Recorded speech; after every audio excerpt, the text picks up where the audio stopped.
The deep dive के इस विस्तृत विश्लेषण में स्वागत है। आज की हमारी इस चर्चा का जो मुख्य स्रोत है वो है mastering analogue circuit simulation with LT spice. हम आज जिस विषय पर बात करने वाले हैं वो किसी जादुई छड़ी से कम नहीं है। बिल्कुल। खासकर उन लोगों के लिए जो इलेक्ट्रॉनिक्स और सर्किट डिजाइन की दुनिया से जुड़े हैं। एनालॉग सर्किट्स हमारे आसपास मौजूद हर तकनीकी धड़कन है। हाँ, और ये कहना गलत नहीं होगा कि सिंपल सिग्नल प्रोसेसिंग से लेकर जो हमारे कॉम्प्लेक्स आरएफ कम्युनिकेशन सिस्टम्स होते हैं जी, वहां तक एनालॉग डिजाइन्स हर जगह हैं। एकदम सही। लेकिन मतलब जो लोग इन सर्किट्स को बनाते हैं वे अच्छी तरह जानते हैं कि ब्रेडबोर्ड्स पर असली तारों और महंगे कंपोनेंट्स के साथ काम करना कितना डरावना हो सकता है। एक छोटी सी कैलकुलेशन की गलती होती है और पल भर में किसी महंगे आईसी से धुआं निकलने लगता है। वही तो, ये एक ऐसा डरावना सपना है जिससे हर इंजीनियर बचना चाहता है। ये धुआं निकलने वाली बात बिल्कुल सटीक है। हार्डवेयर डिजाइन में एक पुरानी कहावत है कि हर सिलिकॉन चिप के अंदर एक जादुई धुआं होता है। अगर वो धुआं बाहर निकल गया तो समझो चिप खराब हो गई। हाँ, यहीं पर एलटी स्पाइस जैसे सिमुलेशन टूल्स की असली अहमियत समझ में आती है। एनालॉग डिवाइस द्वारा बनाया गया ये high performance SPICE simulation software महज एक कंप्यूटर प्रोग्राम नहीं है। तो ये और क्या है? ये असल में थ्योरी और प्रैक्टिकल एप्लीकेशन के बीच का एक बेहद ज़रूरी पुल है। ये डिज़ाइनर्स को एक सुरक्षित वर्चुअल सैंडबॉक्स देता है जहां गलतियां करने की कोई आर्थिक कीमत नहीं चुकानी पड़ती। ये टूल केवल थ्योरी को स्क्रीन पर नहीं दिखाता, बल्कि ये रियल वर्ल्ड पैरामीटर्स को इतनी सटीकता से प्रोसेस करता है कि फिजिकल प्रोटोटाइप बनाने से पहले ही डिज़ाइन का सटीक अंदाज़ा लग जाता है। चलिए, इसे थोड़ा विस्तार से समझते हैं। ये सॉफ्टवेयर मुख्य रूप से एनालॉग सर्किट्स के लिए है, लेकिन ज़रूरत पड़ने पर ये साधारण डिजिटल सर्किट्स को भी आसानी से सिम्युलेट कर सकता है। बाजार में और भी कई सिम्युलेटर हैं, लेकिन इसकी स्पीड और एफिशिएंसी इसे अलग बनाती है। हाँ, इसकी स्पीड बेजोड़ है। विशेष रूप से जब स्विचिंग रेगुलेटर्स जैसे जटिल सर्किट्स की बात आती है तो इसके एल्गोरिदम्स बहुत तेजी से काम करते हैं। इसके साथ ही इसमें पैसिव कंपोनेंट्स और सेमीकंडक्टर्स की एक बहुत ही विशाल लाइब्रेरी पहले से मौजूद होती है। इसीलिए शायद सीनियर्स से लेकर छात्र तक सभी इसका इस्तेमाल करते हैं। यहाँ सबसे दिलचस्प बात यह है कि कैसे ये टूल बिना एक भी असली तार को मोड़े या किसी कंपोनेंट को जलाए यूजर्स को इतनी सटीक मॉडलिंग करने की आजादी देता है। मतलब कोई फिजिकल डैमेज का रिस्क नहीं है। बिल्कुल नहीं। जब इस प्लेटफॉर्म पर एक कैपेसिटर लगाया जाता है तो वो केवल एक आइडियल कैपेसिटर नहीं होता। उस मॉडल के अंदर उसका ESR और ESL भी शामिल होता है। यानी एक ऐसा सर्किट तैयार होता है जो भौतिक दुनिया के सर्किट की तरह ही बर्ताव करेगा, अपनी सभी खामियों के साथ।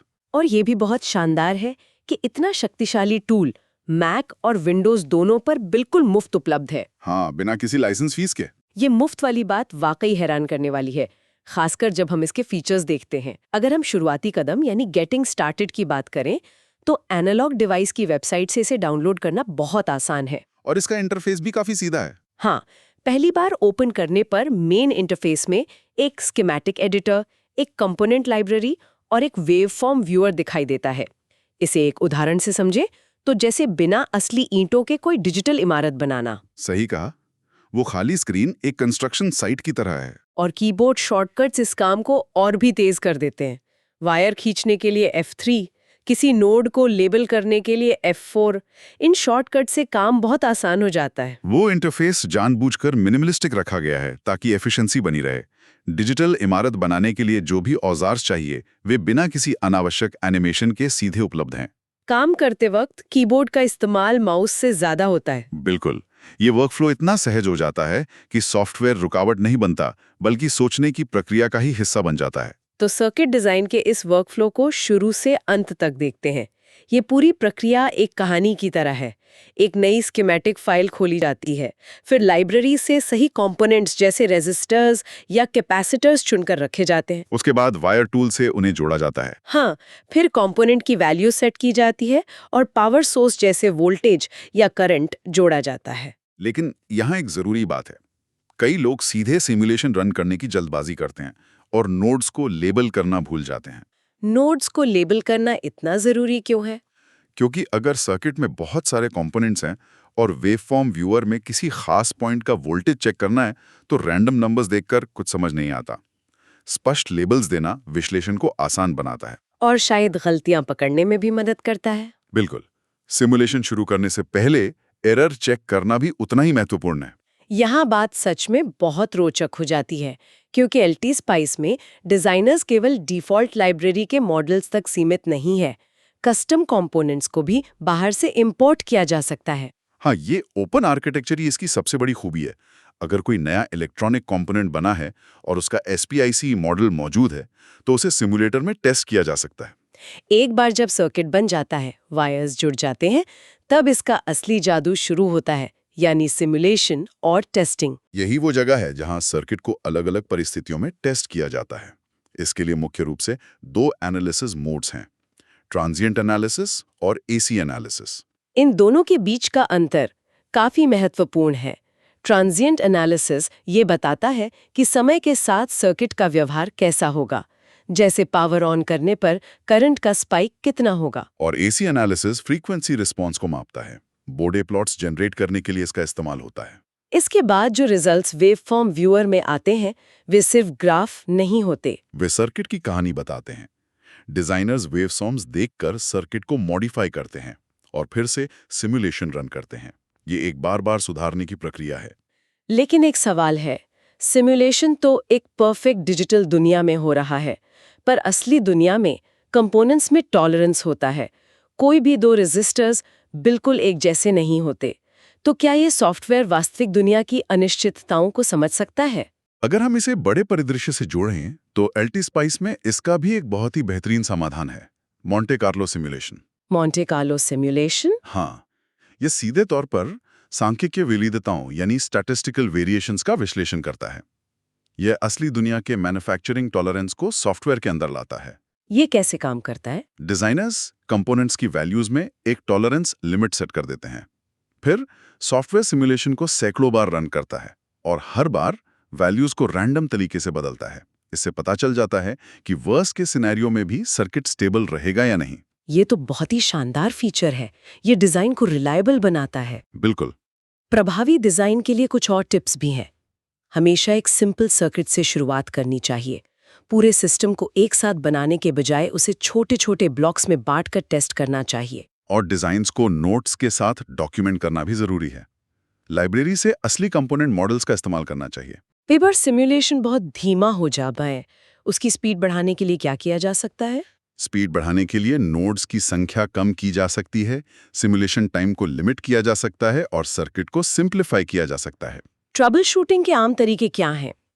अक्सर अनकनेक्टेड नोड्स, गलत कंपोनेंट वैल्यूज या सही ग्राउंडिंग न होना जैसी समस्याएं आती हैं। हर नोड का सही तरीके से ग्राउंड होना बहुत जरूरी है। ये ट्रबल शूटिंग का पहला कदम है। इन सभी बातों को ध्यान में रखते हुए यह देखना दिलचस्प है कि एलटी स्पाइस का उपयोग कहाँ-कहाँ होता है।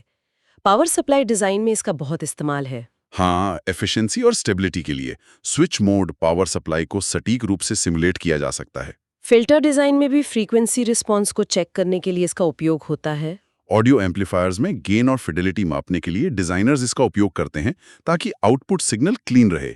ऑसिलेटर सर्किट्स में स्थिर सिग्नल्स के लिए और आरएफ सर्किट्स में वांछित फ्रीक्वेंसी रेंज को टेस्ट करने के लिए भी ये टूल काम आता है। ये टूल ही केवल ये नहीं बताता कि सर्किट काम करेगा या नहीं, बल्कि ये सोचने पर मजबूर करता है कि सर्किट कैसे और क्यों काम कर रहा है। ये रटने के बजाय क्रिटिकल थिंकिंग को बढ़ावा देता है। क्योंकि ये यूजर्स को ये देखने की आजादी देता है कि अलग-अलग पैरामीटर्स बदलने पर सर्किट कैसे व्यवहार करेगा। बिल्कुल सही। तो इन सब का आखिर मतलब क्या है? संक्षेप में कहें तो एलटी स्पाइस ने जटिल एनालॉग सर्किट डिजाइन को हर किसी की पहुंच में ला दिया है। इसके जरिए कोई भी अपने सर्किट आइडियाज को हकीकत में बदल सकता है, और वो भी बिना किसी खर्च के। जानकारी तभी मूल्यवान होती है जब उसे समझा और लागू किया जाए। जो लोग और अधिक सीखना चाहते हैं, उनके लिए एनालॉग डिवाइस की वेबसाइट, ऑनलाइन फोरम्स और यूजर मैनुअल्स बेहतरीन रिसोर्स हैं। यहाँ एक महत्वपूर्ण सवाल उठता है।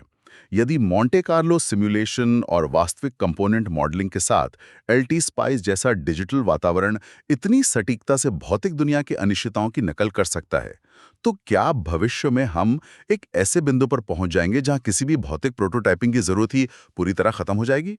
क्या आने वाले समय में आर्टिफिशियल इंटेलिजेंस इन सिमुलेशन टूल्स के साथ मिलकर खुद ही परफेक्ट सर्किट डिजाइन करने लगेगी?